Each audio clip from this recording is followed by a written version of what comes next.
പ്രിയമുള്ളവരെ, എല്ലാവർക്കും best wellness hub 1 ചാനലിലേക്ക് സ്വാഗതം. നമ്മളിന്നൊരു ടിപ്പ് നിങ്ങൾക്ക് പറഞ്ഞു തരാൻ വേണ്ടി പോവുകയാണ്.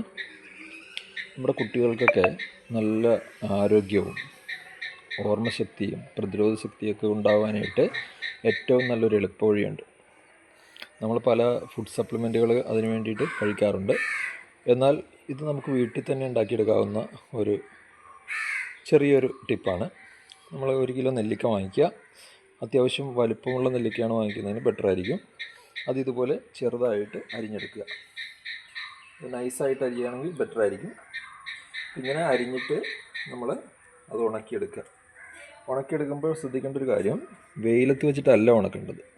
ഡ്രസ്സ് വർക്ക് ചെയ്തിട്ടുള്ളവരാണെന്നുണ്ടെങ്കിൽ ആ ഡ്രസ്സിൻ്റെ താഴെയായിട്ട് വെച്ച് ഉണക്കുക. ഇനി ഡ്രസ്സ് വർക്ക് ചെയ്യാത്ത ആളുകളാണെങ്കിൽ, അല്ലെങ്കിൽ അതിനുള്ള സൗകര്യമില്ലാത്തവരാണെന്നുണ്ടെങ്കിൽ ഏതെങ്കിലും മരത്തിൻ്റെ തണലിലോ അല്ലെങ്കിൽ മറ്റേതെങ്കിലും ഒരു തണലിൽ, വെയിൽ നേരിട്ട് കൊള്ളാത്ത രീതിയിൽ ഒരു 4-5 ദിവസം കൊണ്ട് ഇത് നന്നായിട്ട് ഉണങ്ങിക്കിട്ടും. ഇപ്പോൾ ഈ ഉണങ്ങിക്കിട്ടിയ നെല്ലിക്ക നമ്മൾ എന്ത് ചെയ്യണമെന്ന് വെച്ച് കഴിഞ്ഞാൽ, നന്നായിട്ട് ഉണങ്ങിയ ഒരു ചില്ല് കുപ്പി എടുത്തിട്ട് അതിനകത്തേക്ക് ചെറുതേനോ അല്ലെങ്കിൽ വൻതേനോ എന്ന് പറയുമ്പോഴേക്ക് ചെറുതേനും കിട്ടാൻ ബുദ്ധിമുട്ടാണ്, അത് ഭയങ്കര വിലയുമാണ്. അതുകൊണ്ട് തന്നെ കാട്ടിൽ നിന്ന് ശേഖരിക്കുന്ന വൻതേൻ കിട്ടും. അങ്ങനെ വൻതേൻ കിട്ടുകയാണെന്നുണ്ടെങ്കിൽ ആ വൻതേൻ ഉപയോഗിച്ചിട്ട് നമുക്കിത് ചെയ്യാം. അപ്പോൾ ഈ വൻതേൻ ഒരു 1/2 കിലോത്തോളം വേണ്ടി വരും 1 കിലോ നെല്ലിക്കയ്ക്ക്.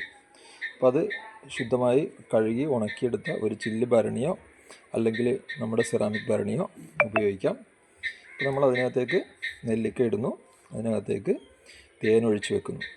ഒരു 21 ദിവസം അങ്ങനെ തേനൊഴിച്ച് അടച്ച് വെച്ചതിന് ശേഷം നമുക്കത് എടുത്തിട്ട് ഉപയോഗിക്കാം. എല്ലാ ദിവസവും രാവിലെയും കിടക്കുന്ന സമയത്തും കുട്ടികൾക്കായാലും മുതിർന്നവർക്കായാലും നല്ല ആരോഗ്യവും പ്രതിരോധ ശക്തിയും ലഭിക്കുന്നതിനുള്ള അത്യുത്തമമായിട്ടുള്ളൊരു ഔഷധമാണ് നെല്ലിക്ക തണലിൽ ഉണക്കി തേനിലിട്ട് വെച്ചത്. അപ്പോൾ ഇത് നല്ല രുചികരമായതുകൊണ്ട് തന്നെ കുട്ടികൾ നന്നായിട്ട് കഴിക്കും. അപ്പോൾ അത് എല്ലാവരും ചെയ്യാൻ സാധിക്കുന്നവരെല്ലാവരും ചെയ്യുക. ഇനി ഇതുപോലെയുള്ള ടിപ്പുകൾ അടുത്ത വീഡിയോയിൽ പറഞ്ഞു തരാം. അപ്പോൾ നിങ്ങളെല്ലാവരുടെയും സപ്പോർട്ടിന് നന്ദി പറയുന്നു. ഇനിയും നമ്മുടെ ചാനൽ സബ്സ്ക്രൈബ് ചെയ്യാത്തവർ സബ്സ്ക്രൈബ് ചെയ്യുകയും എല്ലാവരിലേക്കും ഷെയർ ചെയ്യുകയും ചെയ്യുക. Thank you very much.